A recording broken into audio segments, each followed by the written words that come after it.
அதாவது உழைப்புன்னா என்னென்னா உடல் உழைப்பு கிடையாது. உடல் உழைக்கும் போது மூளையும் உழைக்கும். 2 உழைப்பு நடக்குது. வெறும் உடம்பில் உழைக்கும் போது மூளை ஓய்வாக இருக்காது. மூளை எப்படி நீ உழைக்கணும்னு எடுத்து கொடுத்துக்கிட்டே இருக்கும், ஐடியா கொடுத்துக்கிட்டே இருக்கும். இதை அப்படி செய், இதை இப்படி செய் அப்படின்னு சொல்லிட்டு உடம்பு கை கால் ஒரு வேலை செய்யுதுன்னா அதற்கான வேலை மூளையிலையும் நடக்கும். மூளை உங்களுக்கு வேலை அதாவது ஒத்துழைச்சிக்கிட்டே இருக்கும். இதை இப்படி செய், ஐடியா கொடுத்துக்கிட்டே இருக்கும். இதை இப்படி செய்யலாம், இது தப்பு அப்படின்னு சொல்லிட்டு அது ஒன்று வழி நடத்திக்கிட்டே இருக்கும். அப்போது உழைப்பு என்பது மூளையிடமிருந்து பெறப்படுகிற ஒத்துழைப்பும் சேர்ந்தது தான். மூளை ரெஸ்ட் எடுத்துகிட்டு இருக்கும்போது உங்கள் கைகால் வேலை செய்யாது. உங்கள் கைகால் வேலை செய்யும்போது மூளை ரெஸ்ட் எடுக்காது. அல்லது மூளை வேலை செஞ்சுட்டு இருக்கும்போது கைகால் ஓய்வாக இருக்கக்கூடாது. அப்போது ரெண்டும் இணைஞ்சு வேலை செய்யணும். அதுதான் உழைப்பாக இருக்க முடியும். அப்படி இருக்கும்போது நம்ம எதையும் முன்கூட்டியே செய்கிறோன்னு வச்சுக்கோங்களேன். முன்கூட்டியே வருமுன் காப்போம், முன்கூட்டியே எந்த வேலையும் செஞ்சு முடிக்கிறோம், வந்தால் பார்த்துக்கலாம் அப்படின்னு இன்னும் இல்லாமல் எதையும் முன்கூட்டியே நம்ம எதையும் செஞ்சு முடிக்கிறோங்கும்போது மூளை அப்படிப்பட்டது தான். எதையும் முன்கூட்டியே செஞ்சு முடிச்சிடும். செஞ்சு முடிக்கிறதுக்கு தான் அது ஆர்வமாக இருக்கும். இதை நீங்கள் உங்கள் உடம்பு பின்னாடி பார்த்துக்கலாம், அப்புறமா பார்த்துக்கலாம் அப்படின்னா மூளையும் என்ன பண்ணும், ரெஸ்ட்டில் போயிடும். மூளையும் ஓய்வெடுக்க ஆரம்பிச்சிடும். ஏன்னா உடம்பே என்ன சொல்லுது, அப்புறமா பார்த்துக்கலாம்ப்பா. இப்போ மூளை கேட்கும், இந்த வேலை செய்யலாமான்னு கேட்கும். உடனே நீங்கள் என்ன சொல்லுவீங்க, மூளைக்கிட்ட உடம்பு கைகாலெலாம் என்ன சொல்லும், அப்புறம் பார்த்துக்கலாம் மூளை மிஸ்டர் மூளை அப்புறம் பார்த்துக்கலாம், நீங்கள் ஓய்வெடுங்க அப்படின்னோடனே மூளையும் போய் ரெஸ்ட் எடுக்க ஆரம்பிச்சிடும். அப்போ எதையும் நம்ம தள்ளி போட்டோன்னு வச்சுக்கோங்களேன், மூளையும் உழைப்பதற்கு பின்வாங்கிவிடும், உழைப்பதற்கு ஆர்வமாக இருக்காது.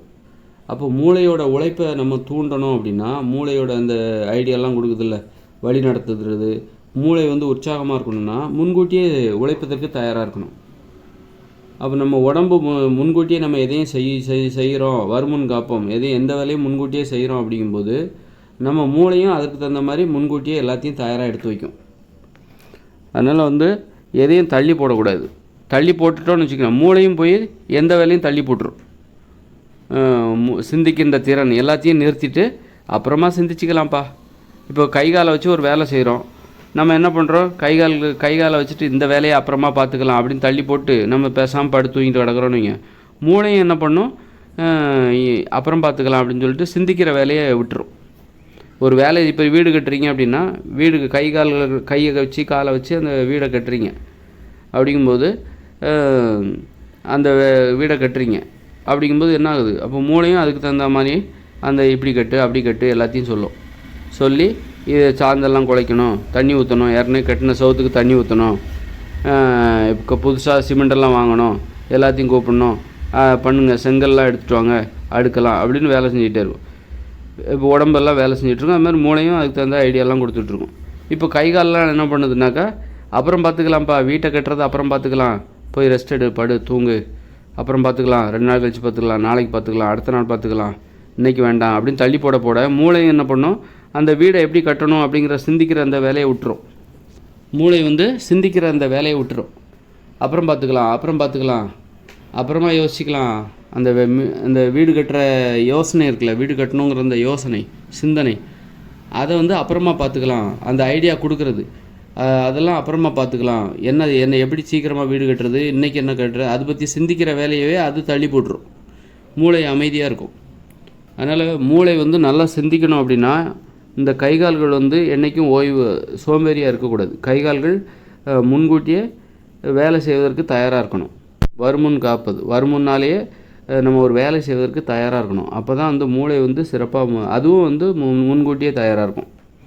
நாம் கைகால்கள் சோம்பேறியாக இருந்துச்சுன்னா மூளையும் சோம்பேறி ஆகிடும். நம்ம படுத்துகிட்டே கிடக்கிறோம், வேலை செய்கிறதுக்கு சோம்பேறி, மூளையும் சோம்பேறி ஆகிடும்.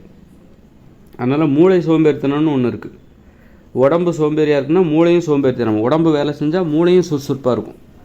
அதனால் என்றைக்குமே தள்ளி போடக்கூடாது. ஒரு வேலையை தள்ளி போட்டிங்கன்னா மூளையும் சிந்திக்கிற வேலையை தள்ளி போட்டுரும், யோசிக்கிற வேலையை தள்ளி போட்டுரும், சிந்திக்கிற வேலை, யோசனை செய்கிற வேலை அதை தள்ளி போட்டுரும். அதனால் மூளையை சுறுசுறுப்பாக வச்சுக்கிறோன்னா எதையும் தள்ளி போடாதீங்க, எந்த வேலையும் தள்ளி போடாதீங்க, முன்கூட்டியே செஞ்சு முடிங்க. ஒரு ஆஃபீஸ் முன்கூட்டியே போங்க, ஒரு சுறுசுறுப்பாக இருங்க, அப்புறம் பார்த்துக்கலாம், லேட்டாக போய்க்கலாம், லேட்டாக போனால் ஒன்றும் சொல்ல மாட்டாங்க அப்படின்னு எதையும் தள்ளி போட்டிங்கன்னா உங்கள் மூளையும் சோம்பேறித்தனமாகிடும், அதுவும் சிந்திக்கிற வேலையை சோம்பேறித்தனமாக செய்யும். அதனால் மூளையோட உழைப்பு தான் ரொம்ப முக்கியம் நாம் சுறுசுறுப்பாக இருப்பதுக்கு. அதனால் கைகால்களை சோம்பேறியாக வச்சிங்க, உங்கள் மூளையும் சோம்பேறி ஆகிடும். மூளை சோம்பேறித்தனம் ஏற்பட்டுச்சுனாக்கா உங்களுக்கு தன்னம்பிக்கை ஏற்படாது. அதனால் மூளையும் நம்ம கை காலெல்லாம் சோம்பேறி ஆச்சுன்னா மூளையும் என்ன பண்ணும், அப்புறம் பார்த்துக்கலாம். அப்போ சிந்திக்கிற வேலையை அப்புறமா பார்த்துக்கலாம், யோசிக்கிற வேலையை அப்புறமா பார்த்துக்கலாம், கற்பனை செய்கிற வேலையை அப்புறமா பார்த்துக்கலாம் அப்படின்னு சொல்லிட்டு அது ரெஸ்ட் எடுக்க ஆரம்பிச்சிடும். அல்லது ஒன்றுமில்லாத விஷயத்தை பற்றி யோசிக்க ஆரம்பிச்சிடும். அதனால் இது ஒரு மிகப்பெரிய ரகசியம். மூளையை நம்ம எப்படி உற்சாகமாக வச்சுக்கிறது, நம்ம உடம்பை உற்சாகமாக வச்சுக்கிறதுக்கு தான் யோசிக்கிறோம். உடம்பை எப்படி உற்சாகமாக வச்சுக்கிறது, உடம்பை எப்படி சுறுசுறுப்பாக வச்சுக்கிறது, அப்படி தானே யோசிக்கிறோம். அப்படி யோசிக்கக்கூடாது. மூளையை எப்படி சுறுசுறுப்பாக வைப்பது, அதனால் மூளையை எப்படி சுறுசுறுப்பாக வைக்கிறது, மூளைகிட்டேருந்து எப்படி வேலையை வாங்குறது, மூளையை செயல்பட வைக்கணும். ஆனால் அப்படி தான் இப்போ நான் அப்படி தான் செயல்படுறேன். இப்போ நான் வாக்கிங் போகிறேன், ரன்னிங் போகிறேன் அப்படின்னா, ஓட்டப்பயிற்சி செய்கிறேன்னா அதுக்கான காரணம் என்ன வரும், அப்போ தான் மூளை ஒழுங்காக வேலை செய்யும். மூளையை வேலை செய்ய வைக்கணும். அதற்காகத்தான் நான் இதெல்லாம் செய்கிறேன். அப்போ உங்களுடைய ஒரு புரிதல் பாருங்கள். வெறும் உடம்புக்கு மட்டும் உடம்புக்கு மட்டும் வேலை கொடுக்கறது முக்கியம் கிடையாது. உடம்பை நோக்கமாக வச்சுக்கோங்க. மூளையை செயல்பட வைக்கணும், மூளைக்கு வேலை கொடுக்கணும். மூளை எப்படி வேலை செய்யும், அதுக்கு உடம்பு தயாராக இருக்கணும். மூளை உத்தரவிடும்போது எடுத்து கொடுக்கும்போது அதை செயல்பட தயாராக. அதனால் மூளையை சுறுசுறுப்பாக வைத்துக்கொள்ள வேண்டும். அந்த மூளை நீங்கள் உடம்பு வேலை சோம்பேறியாக இருந்தால் மூளை வேலை செய்யாது. உடம்பும் மூளையும் ஒழுங்காக தான் ஒன்றுக்கு ஒன்றா தான் வேலை செய்யும். இப்போ உடம்பு சோம்பேறியாக இருந்தால் மூளை சோம்பேறி ஆகிடும், மூளை சோம்பேறியாக இருந்தால் உடம்பு சோம்பேறி ஆகிடும். அப்போ ரெண்டையுமே எப்படி தூண்டுவது, இணையாக தான் வேலை செய்யும். உடம்பு வேலை செய்ய மறுத்தா மூளையும் என்ன பண்ணுறோம், தூங்க போயிடும், சோம்பேறியாக இருந்துடும். அதனால் மூளையை எப்படி செயல்பட வைக்கணும், அதுக்கு தான் இந்த உடற்பயிற்சி எல்லாமே. அது மாதிரி உடம்பை தயாராக வச்சுருந்தா மூளை தயாராக இருக்கும். இந்த விதிமுறை நல்லா புரியுது, ரொம்ப மிக முக்கியமான விதிமுறை.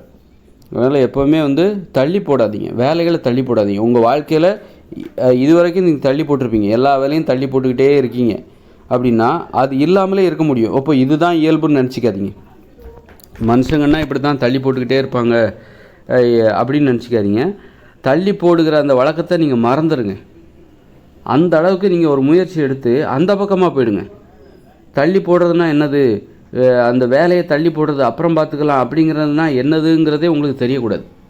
அப்படின்னா என்ன, அப்படி ஒரு நடைமுறை எனக்கு சின்ன வயசில் இருந்தது. இப்போல்லாம் அப்படி கிடையாது. எதையுமே நான் தள்ளி போட மாட்டேன், எதையுமே நான் முன்கூட்டி செய்வேன். அதுதான் எனக்கு ரொம்ப ஆர்வமாக இருக்கும். தள்ளி போடுறதுனா என்னன்னே எனக்கு தெரியாது. ஒரு 10 நாள் நீங்கள் கஷ்டப்பட்டு எந்த வேலையும் தள்ளி போடாதீங்க, முன்கூட்டியே செஞ்சு முடிச்சுருங்க. அப்போ 10 நாள் நீங்கள் தள்ளி போடுகிற அந்த வழக்கத்தையே மறந்துட்டீங்கன்னு அர்த்தம். இப்படி அடிக்கடி பயிற்சி எடுத்துக்கிட்டே இருக்கணும்.